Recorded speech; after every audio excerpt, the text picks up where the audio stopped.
সাখাবী রাহমাতুল্লাহি আলাইহি লেখেন, হযরত হাসান বসরি রাহমাতুল্লাহি আলাইহির জমানায় একজন মহিলা, তার একটা ছোট্ট মেয়ে বাচ্চা, যুবতী মেয়েটা মারা গেল। সকালবেলা তিনি জোহরের নামাজের পরে জানাজা হলো, দাফন কাফন করে তিনি হেঁটে হেঁটে আসরের নামাজের পরে হাসান বসরি রাহমাতুল্লাহ হুজরার সামনে দাঁড়ায় কাঁদতেছে। হাসান বসরি রাহমাতুল্লাহ ওই জমানার অনেক বড় আলিম এবং আল্লাহর ওলি ছিল, অনেক বড় বুজুর্গ ছিল হাসান বসরি রাহমাতুল্লাহ। হাসান বসরির জমানা হলো হযরত ইমাম হাসান ইমাম হুসাইন রাদিয়াল্লাহু আনহুমার জমানা। ইমাম হুসাইন যেই দিন কারবালায় শহীদ হয়, হাসান বসরি রাহমাতুল্লাহ ওই সময় তিনি বসরা নগরে 3 দিন পর্যন্ত ওনার শোকে কেঁদেছিলেন। উনি ওই জমানার আলেম, ওই জমানার বুজুর্গ। তাহলে কত বড় বুজুর্গ ছিলেন একটু চিন্তা করেন। হাসান বসরির কাছে মহিলা এসে বলতেছে, মা ও মা, মহিলা এসে বলতেছে, হুজুর আমার মেয়েটা সকালবেলা মারা গেছে, আমি তার জানাজা দাফন কাফন করে আসছি। আল্লাহর পেয়ারা মেহবুব বন্ধু, আপনি দয়া করে বলে দেন আমার মেয়েটা জান্নাতি নাকি জাহান্নামী, বলে দেন। ভালো করে বুঝছেন? হাসান বসরি বলতেছে, মা রে, তোমার মেয়ে জান্নাতি নাকি জাহান্নামী আমি কি করে বলবো? তাহলে হুজুর আমি কি করতে পারি? আমি আমার মেয়েটাকে বড্ড ভালোবাসি। আল্লাহর ওলি ডাক দেয়া বলতেছে, ওগো মা, তুমি একটা কাজ করো, তুমি বাড়ি চলে যাও, এশার নামাজ পড়বা। এশার নামাজ পড়ার পরে তুমি 4 রাকাত অতিরিক্ত নফল নামাজ পড়বা। প্রথম রাকাতে সূরা ফাতিহা পড়বা, এরপরে এই সূরা ফাতিহা পড়ার পরে একইভাবে 4 রাকাত নামাজে সূরা তাকাসুর পড়বা। আল্লাহুকুমুত তাকাসুর হাত্তা যুরতুমুল মাকাবির। দুনিয়ার মোহে পড়ে মানুষ আল্লাহ থেকে জুদা হয়ে যায়।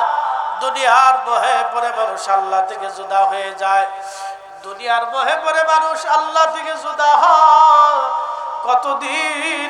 আল্লাহ কোরআন বলতেছে, হাত্তা যুরতুমুল মাকাবির, কবর পর্যন্ত। কবর কবর কবর কবর।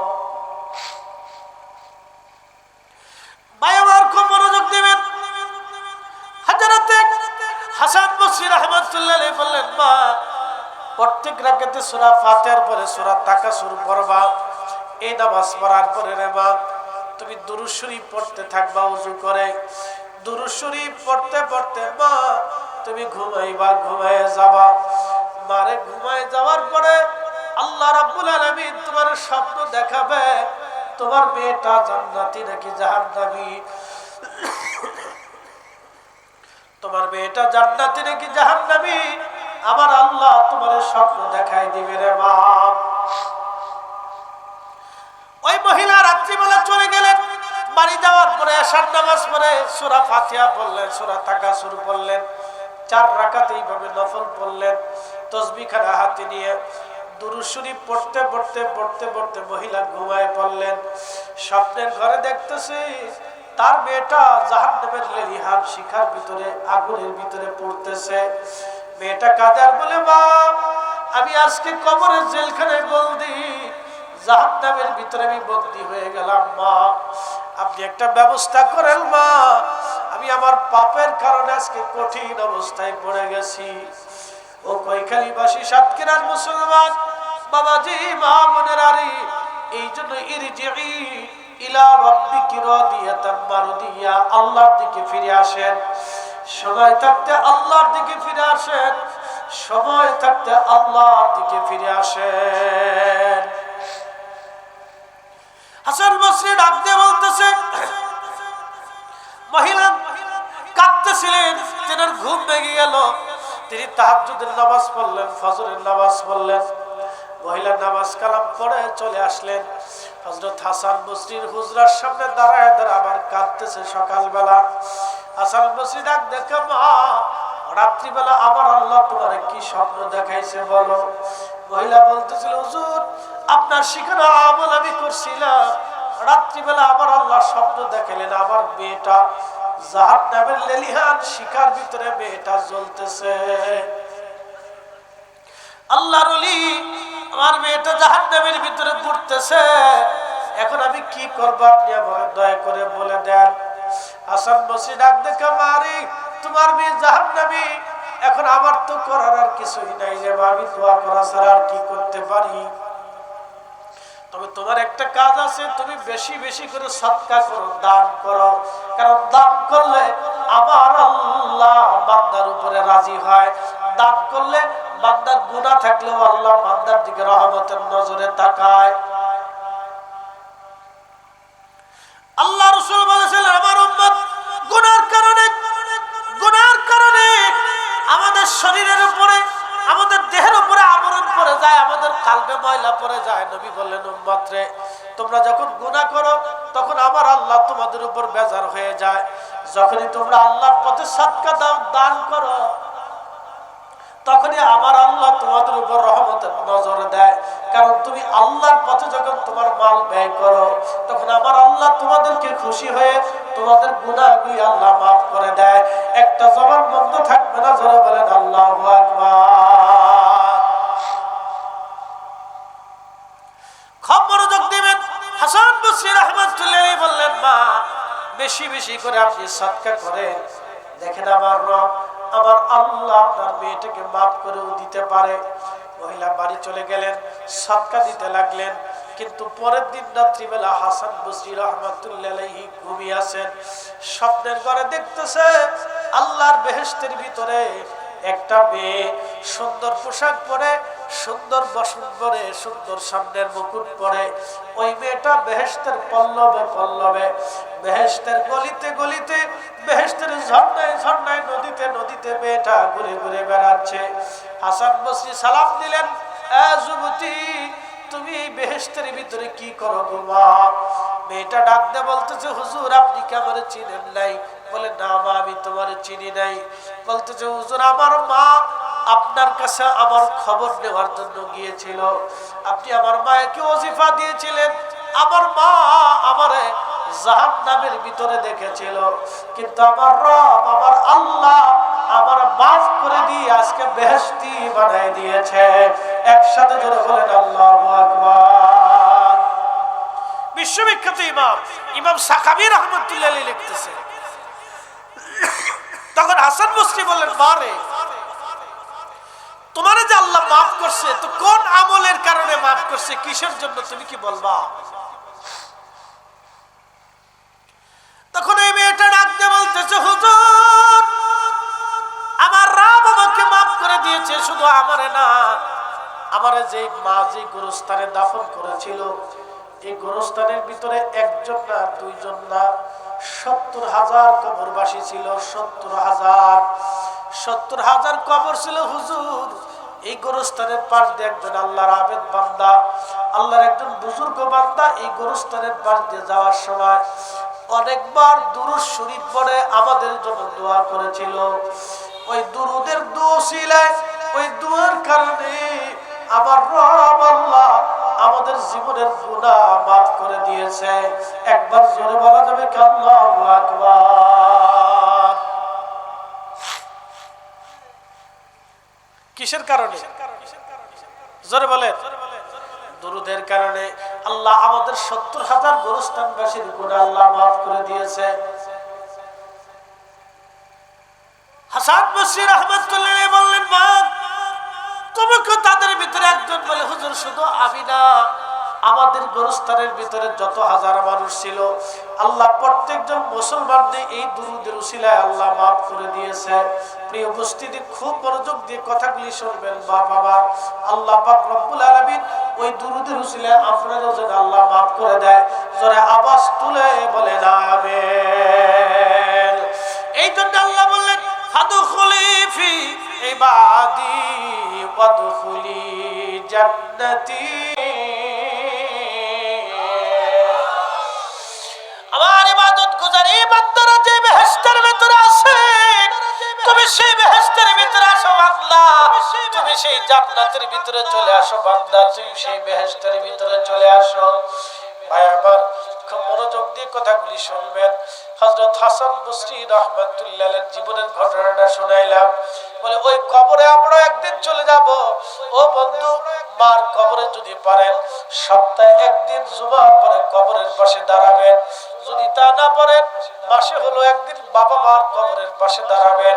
যদি তাও না পারেন মসজিদের ভিতরে বসে রব্বিরহামহুমা কামা রাব্বায়ানি সগীরা, রব্বিরহামহুমা কামা রাব্বায়ানি সগীরা। এই দোয়া পড়ে পড়ে বাবা মার জন্য দোয়া করবেন। ভাইরে, যদি সম্ভব হয় কিছু কোরআন শরীফ আপনারা তেলাওয়াত করবেন। ওই কোরআনগুলি তেলাওয়াত করে বাবা মার জন্য বেশি বেশি করে দোয়া করবেন। নবীর একজন খাদেম ছিল, খাদেমের নাম খাদেম রাসূল হযরত আনাস ইবনে মালিক রাদিয়াল্লাহু আনহু। 10 বছর আমার নবীর কদমের খেদমত করেছিলেন হযরত আনাস। 10 বছর খেদমত করার পরে হযরত আনাস রাদিয়াল্লাহু তাআলা আনহু, আল্লাহু আকবার, ভালো করে শুনে যান। হযরত আনাস রাদিয়াল্লাহু তাআলা আনহু নবীজির কাছে এসে বলেন, ইয়া রাসূলুল্লাহ, আপনি আমার জন্য একটু দোয়া করে দেন। বলে, আনাস কি দোয়া চাও? বলে, হুজুর আপনি দোয়া করেন আমার সন্তানে এবং সম্পদে যেন আল্লাহ বরকত দিয়ে দেয়। আল্লাহু আকবার। নবীদের দোয়া তো মুস্তাজাবাতুদ দাওয়া, বলতে দেরি হয়, আল্লাহর আকাশে কবুল হতে দেরি হয় না। আল্লাহ নবী হাত বাড়ায় দিলেন, ডাক ডাকা, রাব্বি, আমার খাদেম আনাস আমার কাছে দোয়া চায়, আল্লাহ আমার খাদেমের সন্তানে এবং সম্পদে আল্লাহ বরকত দিয়ে দাও। আল্লাহ তার সন্তানে এত বরকত দিয়েছিল, 100টা সন্তান আল্লাহ তারে দিয়েছিলেন। এবং আল্লাহ রাব্বুল আলামিন হযরত আনাসকে এত পরিমাণের সম্পদ আল্লাহ দিয়েছিলেন। সবার খেজুর গাছে খেজুর ধরতো একবার, হযরত আনাসের খেজুর গাছে খেজুর ধরতো 2 বার। মারহাবা কর। কয়বার ধরতো? 2 বার। কয়বার ধরতো? হযরত আনাস সবার উটের বাচ্চা যদি হইতো একটা, হযরত আনাসের উটের বাচ্চা হতো 2টা। সবার ছাগলের বাচ্চা যদি হইতো 2টা, হযরত আনাসের ছাগলের বাচ্চা হতো 4টা। সবার উটের দুধ যদি হইতো 10 কেজি, হযরত আনাসের উটের দুধ হতো 20 কেজি। এইভাবে আল্লাহ বরকত দিয়ে দিলেন। ওনার বয়স বেড়ে গেল, উনি সারা রাত মসজিদের মধ্যে বসে বসে কোরআন তেলাওয়াত করতেন। ওনার আদত অভ্যাস ছিল, সারা রাত বসে বসে কোরআন শরীফ পড়তেন হযরত আনাস। কোরআন শরীফের খাদেমরা ভালো করে শুনে যান, যারা এই মাদ্রাসা প্রতিষ্ঠিত করেছেন, এই মাদ্রাসায় অর্থ দিচ্ছেন, এই মাদ্রাসায় যারা অর্থবিত্ত দেন, সুযোগ সুবিধা দেন, এবং এই মাদ্রাসার জন্য যারা জমি দিয়েছেন, এই মাদ্রাসার জন্য যারা টাকা দিয়েছেন, এই মাদ্রাসায় যারা সেবা দেন, এই মাদ্রাসা আপনাদের খেদমতের কারণে যে 7টা কোরআনের হাফেজ তৈরি হইল। আজকে আপনারা শুনে জানি কোরআনের মর্যাদা কত। হযরত আনাস রাদিয়াল্লাহু আনহু বললেন, ও উনি সকালবেলা 28 পারা কোরআন তেলাওয়াত করার পরে বাকি 2 পারা উনি খালি রাখতেন। এই 2 পারা উনি বাড়ি চলে যাইতেন। ফজরের নামাজের পরে বাড়ি যাওয়ার পরে ওনার সমস্ত সন্তানদেরকে হযরত আনাস ডাক দিতেন। ডাক দিয়ে কাছে বসাইয়া সবাইকে নিয়ে বাকি 2 পারা 29 এবং 30 পারা, এই 2 পারা উনি কোরআন তেলাওয়াত করতেন। তেলাওয়াত করার পরে হযরত আনাস সন্তানদেরকে বলতেন, সন্তানরা আসো, আমরা এখন সবাই মিলে দোয়া করি। ওনার জীবনের ভিতরে আসছে হযরত আনাস রাদিয়াল্লাহু তাআলা দোয়া করতেন।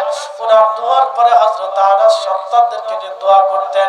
দোয়া শেষ হয়ে যাওয়ার পরে হযরত আনাস বলতেন, সন্তানরা রে, আমি আমার মাসুক নবীর পবিত্র জবান থেকে শুনেছিলাম এই কোরআন খতমের পরে যে দোয়া হয়, এই দোয়া আল্লাহর দরবারে কবুল হয়ে যায়। একবার জোরে বলা যাবে আল্লাহু আকবার। কোরআন খতমের পরে যে দোয়া হয়, এই দোয়া কি হয়ে যায়? কবুল হয়ে যায়। এই দোয়া কি হয়ে যায়?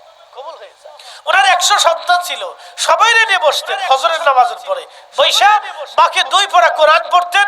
পড়ার পরে সবাই নিয়ে দোয়া করতেন। দোয়া করার পরে বলতেন, বেটারা, আমি আমার মাসুক নবীর জবান থেকে শুনছি কোরআন খতম দেওয়ার পরে যে দোয়া হয়, এই দোয়া আল্লাহর দরবারে কবুল হয়ে যায়। এই দোয়া আল্লাহর দরবারে কবুল হয়ে যায়। এই জন্য কোরআনের খাদেম যারা, এই জন্য কোরআনের খেদমত যারা করেছেন তাদের সৌভাগ্য। বড় নসিব ভাই আমার, খুব ভালো করে শুনে যান। হযরত আনাস রাদিয়াল্লাহু তাআলা আনহু, হযরত আনাস রাদিয়াল্লাহু তাআলা আনহু, আল্লাহু আকবার। হযরত রাদিয়াল্লাহু তাআলা এইভাবে দোয়া করতেন। ভাই খুব মনোযোগ দিয়ে কথাগুলি শুনবেন। এই জন্য দোয়া দোয়া কোরআন খতমের পরে দোয়া। যদি বাবা মার কবরে কখনো যান, কোরআন শরীফ থেকে কিছু তেলাওয়াত করবেন, তেলাওয়াত করার পরে দোয়া করবেন। ওই দোয়ার কারণে বাবা মার কবর আমার আল্লাহ উজালা বানায় দিবে। একবার জোরে বলা যাবে কি আমিন। লা ইলাহা, জোরে জোরে জোরে বলেন, জোরে জিকির একসাথে জবান খুলে লা ইলাহা লা ইলাহা হাসবি রাব্বি জাল্লাল্লাহ মা ফি কলবি গায়রুল্লাহ নূর মুহাম্মদ সাল্লাল্লাহ লা ইলাহা ইল্লাল্লাহ লা ইলাহা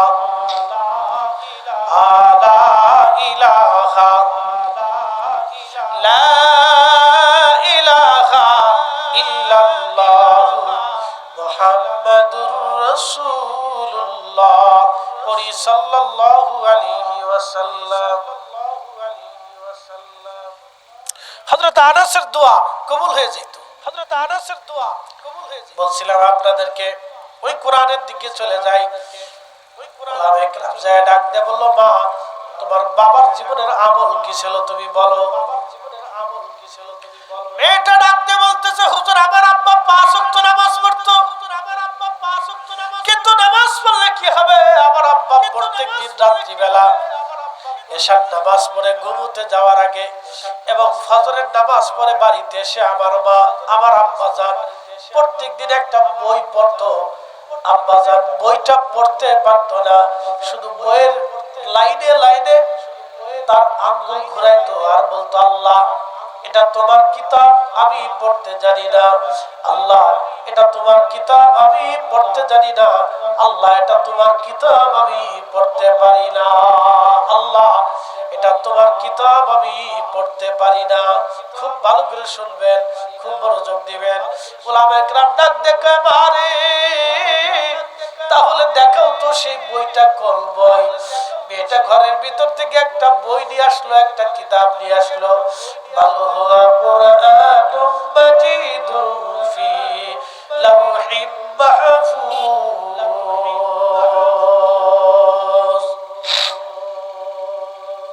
সেই কোরআন, যে কোরআন লৌহে মাহফুজে ছিল, যালিকাল কিতাবু লা রাইবা ফীহি হুদাল লিল মুত্তাকিন। ওটা এমন এক কিতাব, যে কিতাব মুত্তাকিলদের জন্য হেদায়েত। ওটা এমন এক কিতাব, যে কিতাব মুত্তাকিলদের জন্য হেদায়েত। এই কিতাব নিয়ে আসার পরে ওলামায়ে কেরাম চোখের পানি ছেড়ে দিয়ে কাঁদতে লাগলেন। কিতাবটা অত্যন্ত পুরাতন হয়ে গেছে। বুঝেন তো, ব্রিটিশ আমলের সেই পৃষ্ঠাগুলি কাগজ, অত্যন্ত দুর্বল কাগজ। কোরআন শরীফ একেবারে পুরাতন হয়ে গেছে। আল্লাহর বান্দা প্রত্যেক লাইনে লাইনে আঙ্গুল ঘোরাইতো। আঙ্গুল ঘোরানোর কারণে আমি আপনাদেরকে দেখাই, আমার দিকে তাকান। প্রত্যেক লাইনে লাইনে আল্লাহর বান্দা আঙ্গুল এইভাবে ঘোরাইতো। আঙ্গুল ঘোরানোর কারণে প্রত্যেক লাইনে লাইনে কালো দাগ পড়ে গেছে। প্রত্যেক লাইনে লাইনে কালো দাগ পড়ে গেছে। এইভাবে আঙ্গুল ঘুরে বলতো, আল্লাহ এটা তোমার কিতাব, আমি পড়তে পারি না। আল্লাহ আল্লাহ এটা তোমার কিতাব, আমি পড়তে পারি না। আল্লাহ আল্লাহ এটা তোমার কালাম, আমি পড়তে পারি না। আল্লাহ এটা তোমার কোরআন, আল্লাহ এটা তোমার কোরআন, আমি পড়তে পারি না। আল্লাহর বান্দা পড়তে পারে নাই, কিন্তু হৃদয়ের তাকওয়ার কারণে, ভালোবাসার কারণে আবার আল্লাহ বান্দার জীবনের গুনাহ মাফ করাইয়া আল্লাহ বান্দার কবরটা বেহেশতের বাগান বানায় দিয়েছে। একবার জোরে বলা যাবে আল্লাহু আকবার। অনেকে কোরআন পড়তে পারে না, কিন্তু কোরআন সামনে নিয়ে শুধু তাকায় আর দেখে। যদি আপনি হৃদয় থেকে দেখতে পারেন, যদি হৃদয় থেকে মহব্বত করতে পারেন, এই শুনে যান, আপনার এখানে যারা বসে আছেন, কিয়ামতের ময়দানে কোটি কোটি মানুষ আল্লাহর সামনে দাঁড়ায় যাবে। কিছু মানুষ লাঞ্ছিত হবে, কিছু মানুষ সম্মানিত হবে। দুনিয়াতে বহু মানুষ দেখবেন বহু মানুষ সম্মানওয়ালা ছিল, কিন্তু কিয়ামতের ময়দানে তারা লাঞ্ছিত হয়ে যাবে। প্রশ্ন করবেন, হুজুর দুনিয়াতে সম্মানিত, কিয়ামতের ময়দানে লাঞ্ছিত কেন হবে? শুধু তাকওয়া না থাকার কারণে। ভাই আমার, চেহারা সুন্দর হলেই যদি খোদার দরবারে মাপ পাওয়া যাইতো, তাহলে হযরত বেলাল রাদিয়াল্লাহু আনহু মাপ পাইতেন না। যদি অনেক অর্থ থাকার কারণে আল্লাহর দরবারে মাফের আশা থাকতো, তাহলে হযরত ওয়াইসাল কারনী রাদিয়াল্লাহু আনহু মাপ পেতেন না। যদি এই জ্ঞান থাকার কারণে, অনেক মেধা থাকার কারণে আল্লাহর দরবারে মাফ হয়ে যাইতো, তাহলে হযরত বেলাল, হযরত আবু যর গিফারী রাদিয়াল্লাহু আনহু ক্ষমা হতো না। মেধা দিয়ে, অর্থ দিয়া, বিত্ত দিয়া, সৌন্দর্য দিয়া, দুনিয়ার ক্ষমতা দিয়া আমার রবের দরবারে ক্ষমা পাওয়ার সিস্টেম নাই, ব্যবস্থা নাই। প্রশ্ন করবেন, ফরিদে হুজুর তাহলে কি করে রবের দরবারে ক্ষমা পাবো? আমি আল্লাহ কোরআন থেকে বলতেছি, ভালো করে শুনে যান। আল্লাহ বলেন, ইন্না আকরামাকুম ইনদাল্লাহি আতকাকুম, যার অন্তরে তাকওয়া বেশি তার খোদার দরবারে তার মর্যাদা বেশি। একই আরবের ভিতরে বসবাস করত আবু জাহেল, সে নবীর সাথে দুশমনি করে, ইসলামের সাথে দুশমনি করে জাহান্নামে চলে গেল। আবু লাহাব নবীজির চাচা হওয়ার পরও জাহান্নামে চলে গেল। উতবা, শাইবা, মুগীরা নবী দেখার পরও জাহান্নামে চলে গেল, শুধু আল্লাহর কোরআন ও আল্লাহ নবীর সাথে দুশমনি করার কারণে।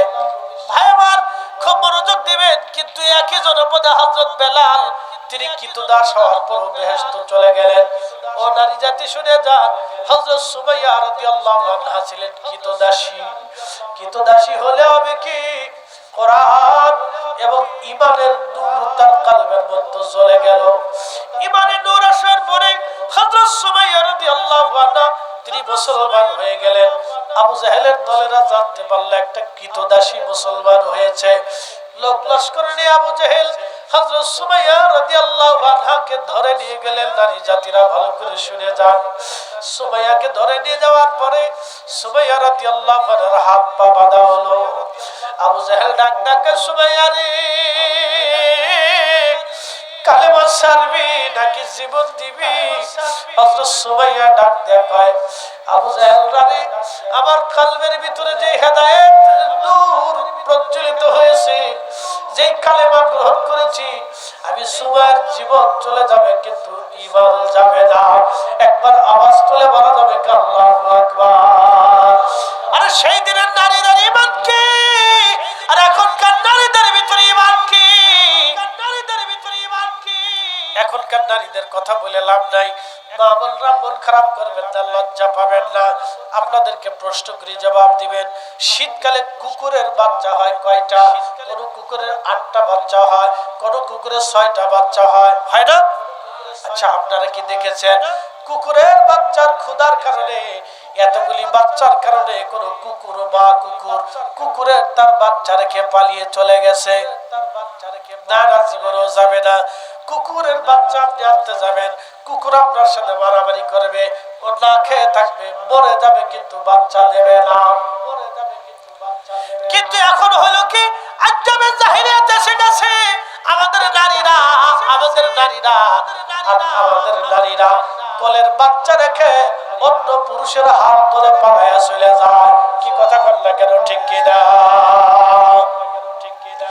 তেলের গাড়ি তেলে চলে, হাওয়ার গাড়ি হাওয়ায় উড়ে, বিনা তেলে চালায় গাড়ি নবী সুলাইমান। আমরা সেই মুসলমান, আমরা সেই মুসলমান।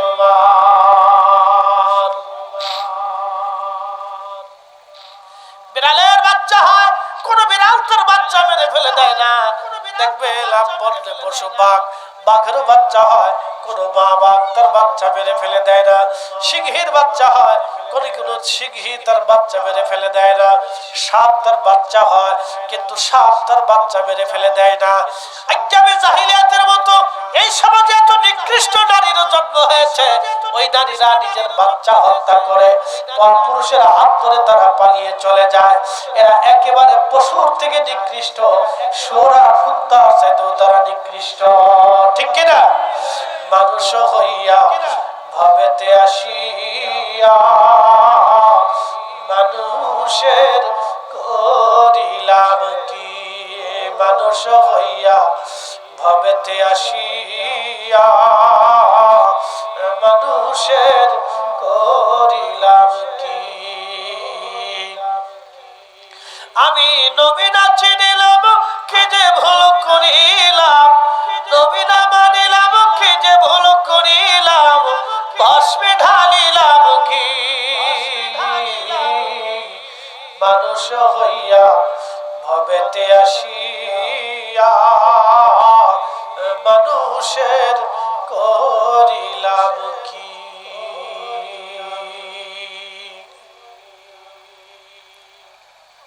ভাইজান খুব মনোযোগ দিবেন। কুকুরে কুকুরে মারামারি করে, কিন্তু কোন কুকুর কোন কুকুরকে মেরে ফেলে দেয় না।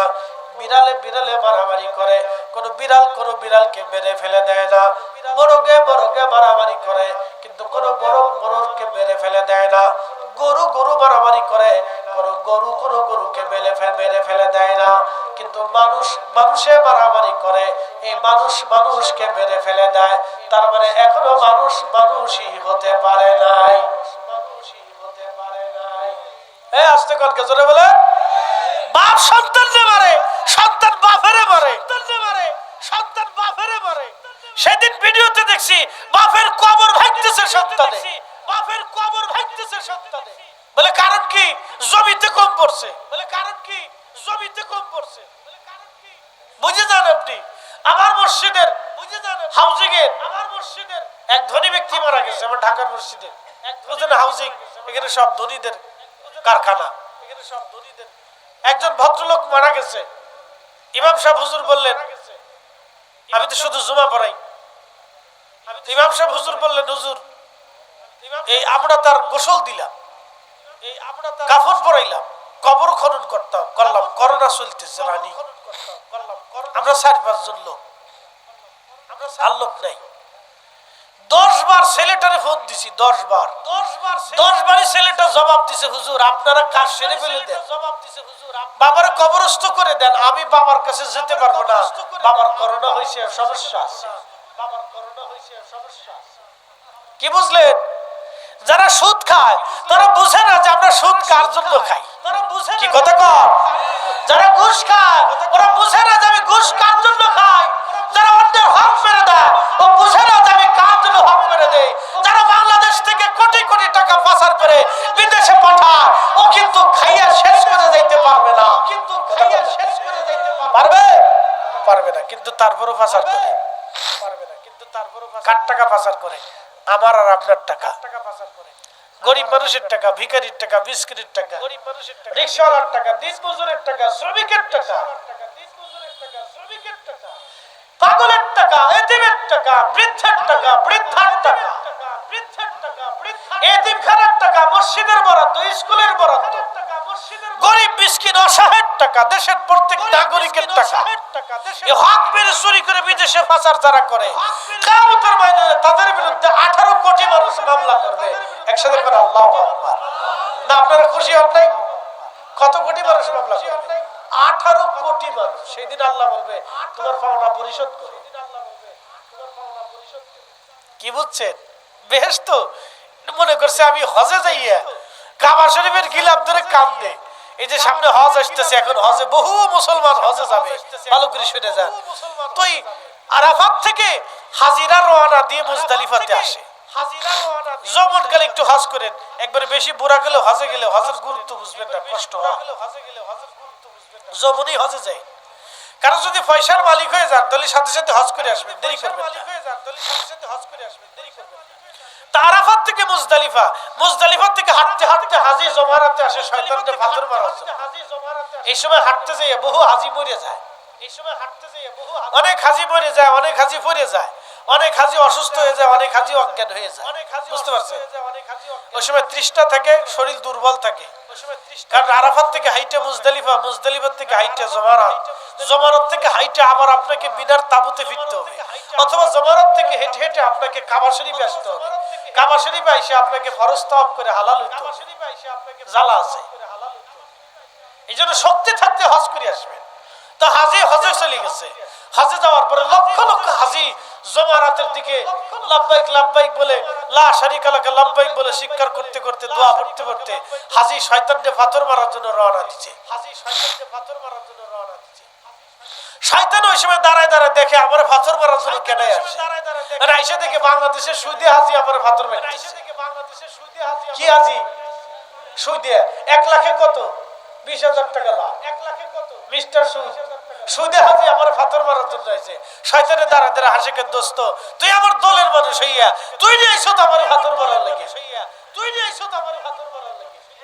কি কথা কথা জোরে বলে। শয়তানে হাসে, কে দোস্ত তুই নিয়ে আইছো পাথর মারার। শয়তানে হাসে, কে দোস্ত তুই নিয়ে আইছো। আবার দেখে ঘুষে হাজি আইছে, আবার দেখে ঘুষকো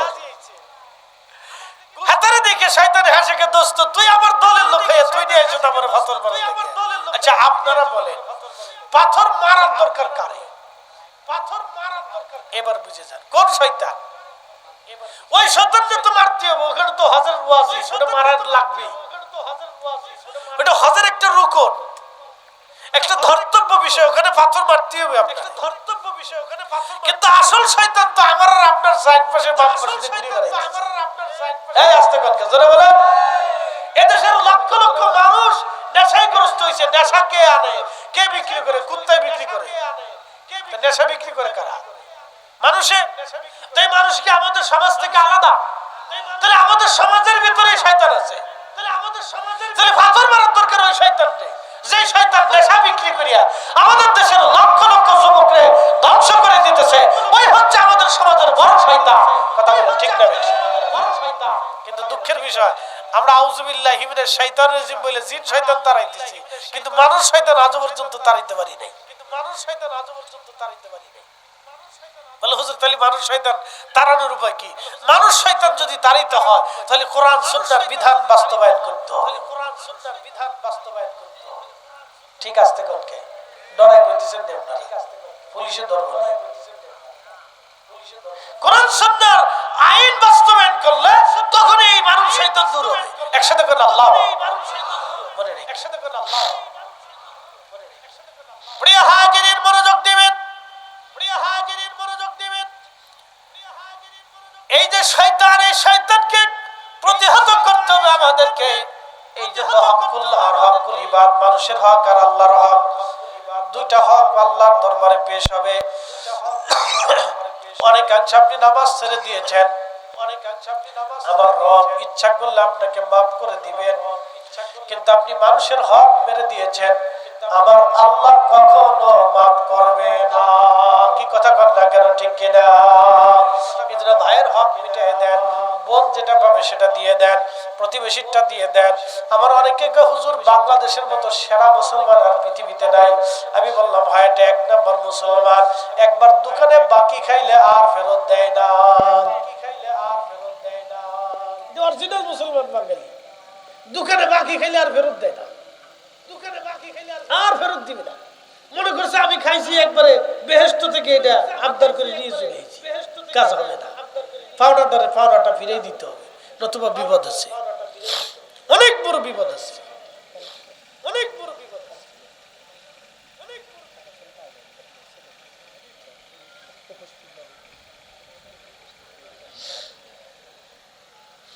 প্রিয় উপস্থিতি হাজিরিন, প্রিয় উপস্থিতি হাজিরিন, আলোচনার একবারে বেশি লম্বা না, খুব মনোযোগ দেবেন। এই জন্য বলছিলাম বাবা মার আমরা আল্লাহর কাছে চলে যাব, ফিরে যাব।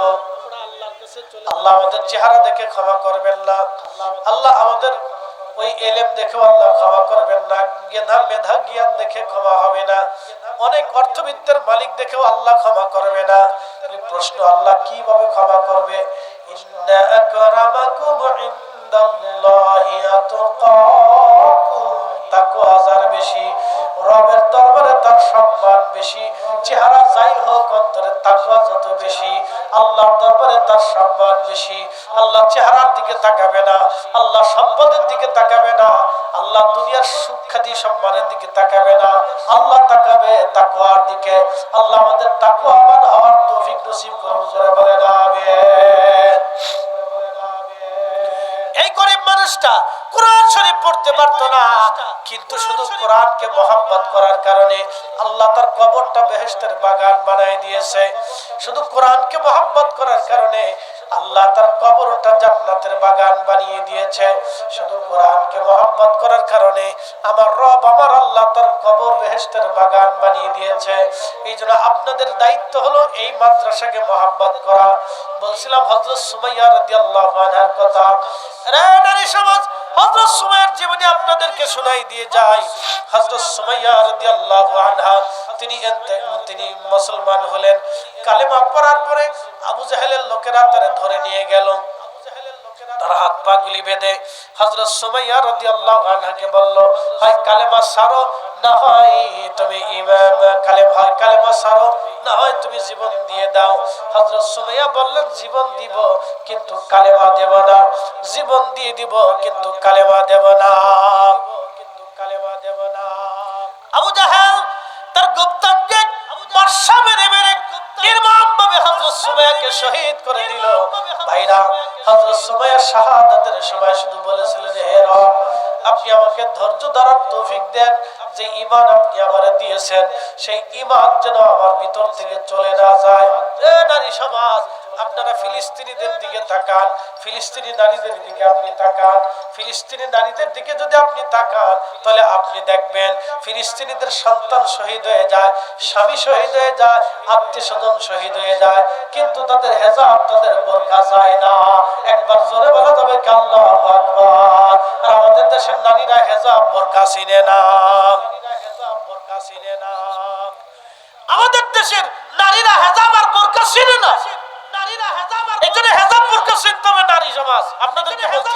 মনোযোগের সাথে শুনবেন। আপনারা তো অনেক সময় দেখা যায় যে বোরকা ছাড়াই রাস্তাঘাটে চলাফেরা করেন। বোন আমার, আপনাকে বলতেছি, আপনাকে একদিন কবরে চলে যেতে হবে। সৌন্দর্য দুনিয়ার মানুষের দেখায় লাভ নাই, ওটা দেখায় লাভ নাই। হযরত সুমাইয়া রাদিয়াল্লাহু আনহা কৃতদাসী ছিলেন, কৃতদাসী সমাজে কোনো মূল্য ছিল না।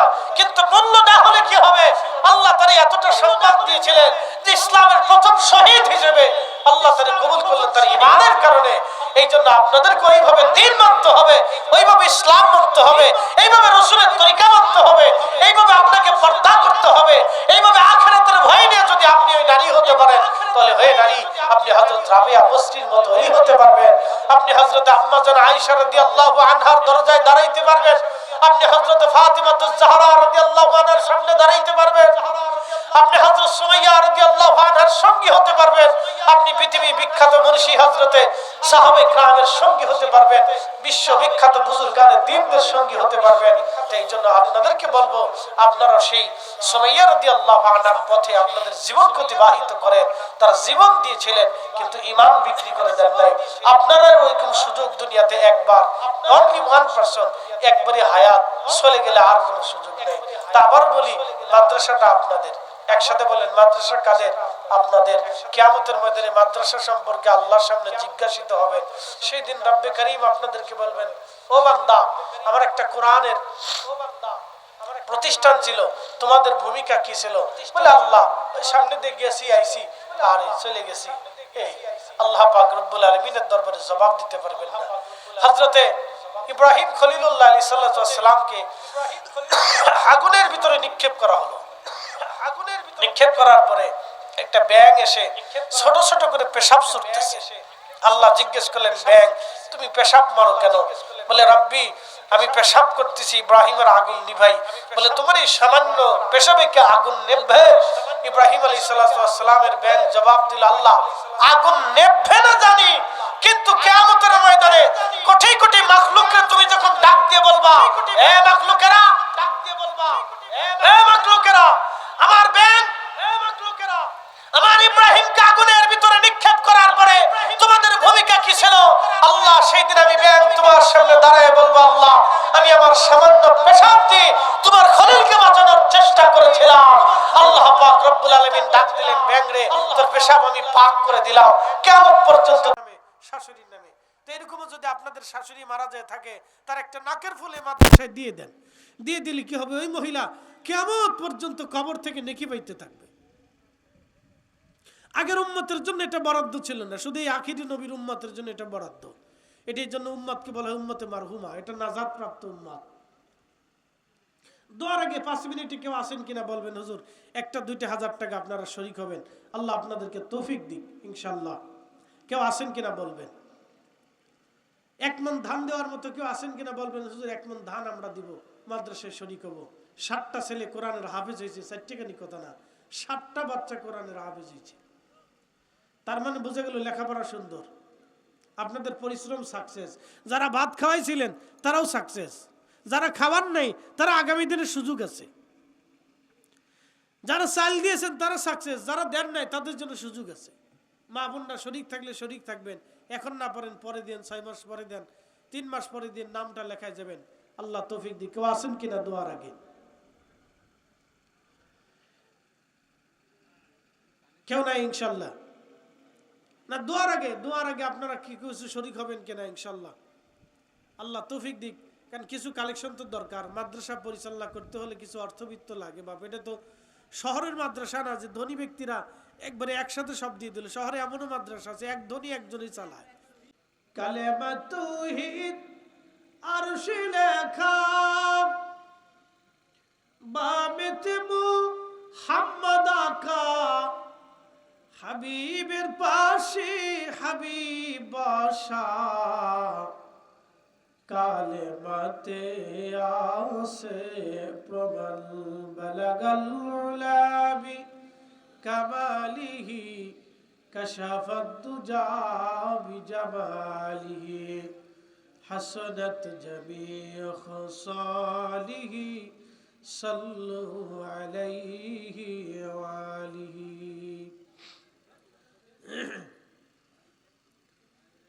পশ্চিম কৈখালী বাইতুল আকসা জামে মসজিদ, হাজী কেফাতুল্লাহ গাজী মোহাম্মদ এতিমখানা এবং মাদ্রাসার উদ্যোগে ছাত্রদের দস্তরবন্দি উপলক্ষে 18তম ঐতিহাসিক তাফসীরুল কোরআন মাহফিলের স্বনামধন্য প্রধান অতিথি জনাব গাজী নজরুল ইসলাম সাহেব, মাননীয় সংসদ শ্যামনগর সাতক্ষীরা। আজকের সভাপতি জি এম বুলবুল আহমদ সাহেব, অত্র প্রতিষ্ঠানের সভাপতি, বিশেষ অতিথিবৃন্দ জনাব কামরুজ্জামান বুলু সাহেব সহ সকল, আশিক এলাহি মুন্না সাহেব সহ সকল এই অতিথিবৃন্দ, আজকের সম্মানিত আলোচক জনাব হযরত মাওলানা মুফাজ্জল হোসেন হেলালি সাহেব মাদ্দাজিল্লাহুল আলী দক্ষিণ খুলনা, হযরত মাওলানা ইমরান হোসেন মাঝহারি সাহেব ঝিনাইদহ, হযরত মাওলানা রবিউল ইসলাম বাইতুল আকসা জামে মসজিদের খতিব, মাওলানা আল আমির সাহেব এবং সম্মানিত সঞ্চালক হযরত মাওলানা শামসুল হক সাহেব সহ সকল সম্মানিত উলামা ইকরাম, এলাকার গণ্যমান্য ব্যক্তি, সম্মানিত মুরব্বী, কলিজার টুকরো যুবক, পর্দানিশীন আমার সম্মানিত মা বোনেরা, মাইকের আওয়াজ যত দূর যাচ্ছে আমরা সকল মোবারকবাদ জানাই, শুকরিয়া করি সেই রবের আসমানে যিনি বৈশাখ মাসের দিনে আকাশকে মুক্ত রেখে সুন্দর বাতাস প্রবাহিত করে চমৎকার পরিবেশ দিয়ে আল্লাহর বেহেশতের বাগানে আসার এবং সাজাইবার তৌফিক দিলেন। সেই জন্য মনিবের আসমানে বুলন্দ আওয়াজে আমরা একসাথে শুকরিয়া আদায় করে বলি আলহামদুলিল্লাহ। আরো শুকরিয়া করি সেই রবের আসমানে যিনি শ্রেষ্ঠতম নবী, সর্বকালের সর্বশ্রেষ্ঠ মহামানব, ইমামুল মুরসালিন, রাহমাতুল লিল আলামিন, সাইয়্যিদুল কাউনাইন ওয়াস সাকলাইন, আল্লাহর সৃষ্টির শ্রেষ্ঠ নবীর উম্মত এবং অনুসারী হিসেবে আল্লাহ আপনাকে এবং আমাকে পছন্দ করেছেন। সেই জন্য মনিবের আসমানে আমরা একসাথে জবান খুলে আওয়াজ তুলে শুকরিয়া আদায় করে বলি আলহামদুলিল্লাহ। না হয় না আরেকটু জোরে বলি আলহামদুলিল্লাহ। আজকের মাহফিলে এসে আপনারা খুশি না বেজার?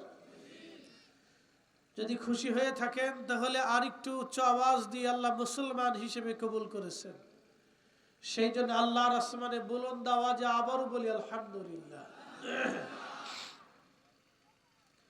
আমি মহাগ্রন্থ পবিত্র কোরআন থেকে একটা আয়াতের অংশমাল উপস্থাপন করেছি কিছু বোঝার জন্য। আজকের যে কোরআন শরীফ ছেলেরা মুখস্থ করলো, ওদের সেনার ভিতরে আল্লাহ যে কোরআন জমা করলো, একদিনে জমা হয় নাই, তিলে তিলে ধীরে ধীরে ধীরে ধীরে বছরের পর বছর সাধনা করার পরে ওরা কোরআন জমা করেছে। যেই ছেলেদের কালবের ভিতরে আল্লাহ কোরআন জমা করলেন, এই কোরআনের ওজনটা আমাদের আগে একটু বোঝার দরকার। মহিমান্বিত কোরআনুল কারীমে আল্লাহ বললেন, লাউ আনজালনা হাযাল কোরআন, নবীজি প্যারা মেহবুব, এই কোরআন যদি আলা জাবাল, আমি পাহাড়ের উপরে নাজিল করতাম,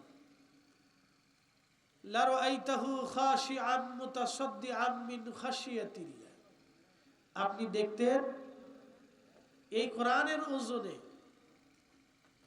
এই পাহাড় ক্ষুধার ভয়ে গলে গলে বিস্মার হয়ে যেত। বুঝে নিবেন, এই কোরআন যদি আল্লাহ কোনো পাহাড়ের উপরে রাখতেন, তাহলে আল্লাহর ভয়ে এই কোরআন পাহাড়ের উপরে রাখার কারণে আল্লাহর ভয়ে পাহাড়টা গলে গলে বিস্মার হয়ে যেত।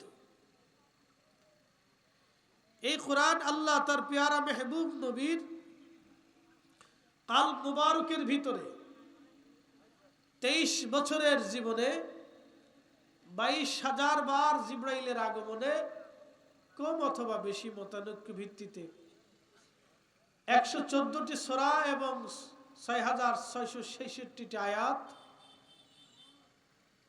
এর মাধ্যমে আল্লাহ কোরআন শরীফ তার নবীজির কালবে নাজিল করলেন। সেই কোরআন শরীফ হাফেজে কোরআনরা কণ্ঠস্থ করে তাদের সিনার ভিতরে কোরআনকে জমা করে। আল্লাহ তাদেরকে অপরিসীম একটা মর্যাদা দিছে। নবী বলেন, মান ক্রাআল কুরআনা ফাস্তাদহারাহু ফাহাল্লা হালালাহু ওয়া হাররামা হারামাহু আদখালাহুল জান্নাহ, যে কোরআন কণ্ঠস্থ করলো, সিনার ভিতরে জমা করলো এবং তাহার হালালকে হালাল জেনে হারামকে হারাম জেনে জীবন অতিবাহিত করলো, আদখালাহুল জান্নাহ, আল্লাহ তাকে বেহেশত দিয়ে দিবে। শুধু সে একা বেহেশত যাবে না, এমন 10 জনকে নিয়ে সে জান্নাতে যাবে যাদের জন্য জাহান্নাম আজাবাত লাহুন নার, জাহান্নাম যাদের জন্য ওয়াজিব হয়ে গিয়েছিল। একসাথে বলবেন না সুবহানাল্লাহ? আরো জোরে বলেন। তাহলে এই মাদ্রাসার 7টা ছেলে কোরআন মুখস্থ করেছে। একসাথে বলেন আল্লাহু আকবার। না হয় না, আরো জোরে। আমি আপনাদেরকে আরো বলতেছি, একসাথে বলেন আল্লাহু আকবার। আমাদের বাংলাদেশে কোরআনের হাফেজ আছে 15 লক্ষ। জোরে, আরো জোরে। তার অর্থ হলো আমাদের দেশে কোরআনের চর্চা বেশি। কথা ঠিক আছে কিনা? আনুষঙ্গিকভাবে আপনি সৌদি আরব বাদ দেন, সৌদি আরব তো আমাদের ইসলামের রাজধানী, সেটা ভিন্ন কথা, সেটার এক্সাইট করেন, সেটা সম্মান আলাদা, তার সিচুয়েশনও আলাদা। যেখানে কোরআন আসছে তার সাথে তার আমরা তুলনা দিতে পারি না, পারি না। ওখানে কোরআন আসার রাজধানী ওটা, তো সৌদির সাথে আমাদের কোনো তুলনা নেই।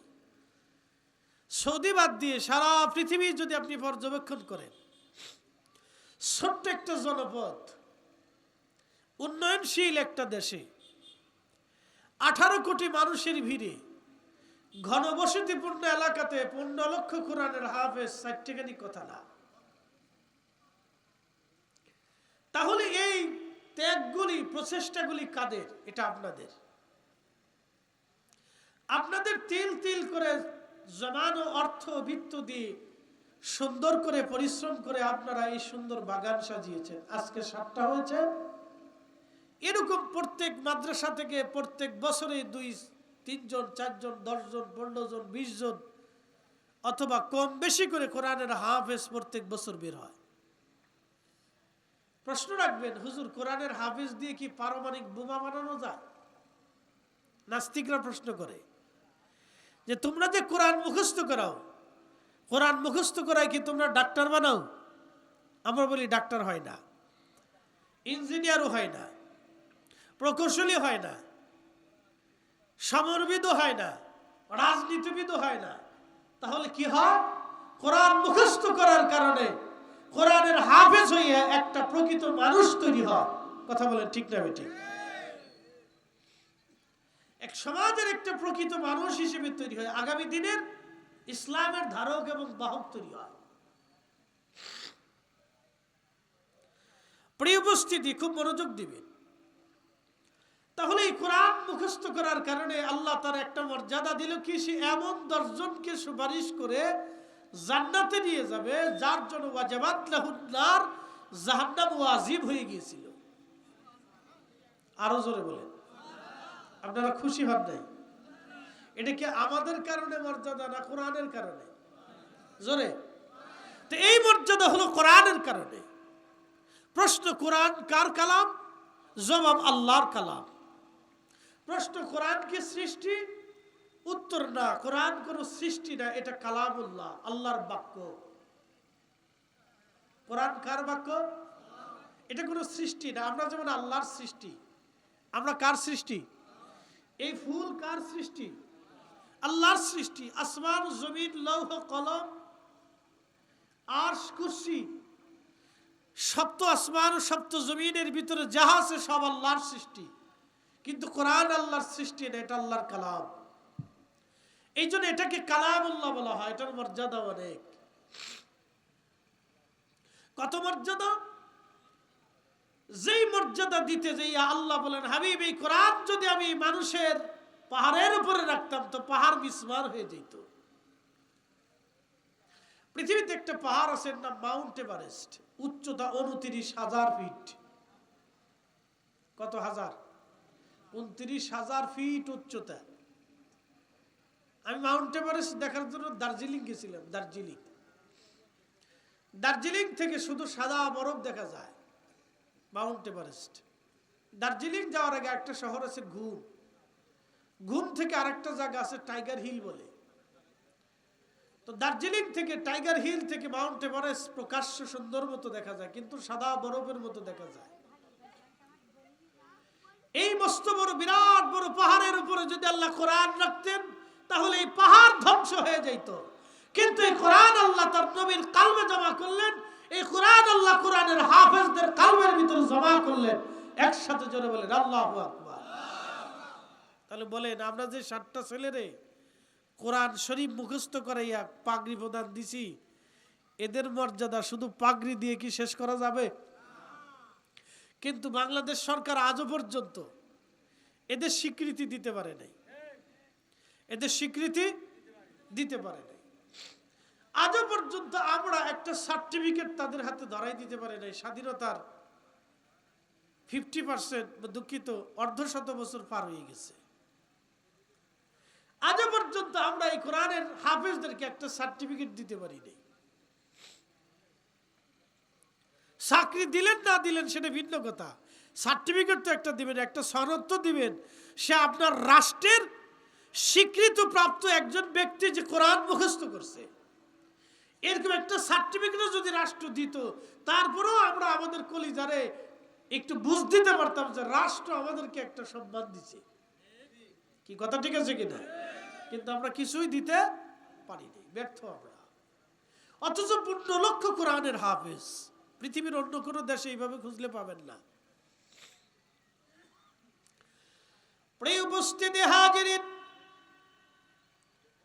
কৈখালীবাসী ভালো করে শুনে যাবেন। যে দেশে গুণীর সম্মান হয় না সেই দেশে গুণীর জন্ম হয় না। এই কোরআন শরীফ নিয়ে একটা ঘটনা আপনাদেরকে শোনাই দিয়ে যাই। আমি ভারতের আসাম গিয়েছিলাম মাহফিল করার জন্য। গুয়াহাটি বিমানবন্দর নেমে লোকেরা আমাকে নিয়ে গেল একটা চরের ভিতরে, ব্রহ্মপুত্র নদীর চরের ভিতরে চলে গেলাম। খুব সংকীর্ণ রাস্তা, নদীর কিনারায় নামানোর পরে গাড়ি দেখি চরের ভিতর দিয়ে চলে। আমি বললাম, ভাই আপনারা আমার কোথায় নিয়ে যান? আমি ভিন দেশের একজন মানুষ, মেহমান। বলে, হুজুর ভয় পাবেন না, আপনাকে আমরা মাহফিলে নিয়ে যাচ্ছি। আমি বললাম, মাহফিলে তো নিবেন, কিন্তু চর, সামনে পানি। পানি বেশি নাই, পানি আছে মাত্র হাঁটু পানি। ব্রহ্মপুত্র, যমুনা, যমুনা হচ্ছে বাংলাদেশের অংশ, কুড়িগ্রাম থেকে বাংলাদেশের অংশের ভিতরে পড়ছে। জামালপুর ডান পাশে, কুড়িগ্রাম হচ্ছে বাম পাশে। মনোযোগ দিয়ে, কেবলামুখী পশ্চিম দিক অনুযায়ী আর কি। আর ওদিক চলে গেছি ইন্ডিয়া, আসামের ভিতর দিয়ে একেবারে মেঘালয় থেকে শুরু করে আরো কোন কোন রাজ্য দিয়ে যেন পাহাড়ি অঞ্চলে চলে গেছে নদীটা, ব্রহ্মপুত্র নদী। তো গুয়াহাটি বিমানবন্দর থেকে নেমে আমি সে শহরের ভিতরে গেছি। তো গরিব মানুষ, গরিব এলাকা।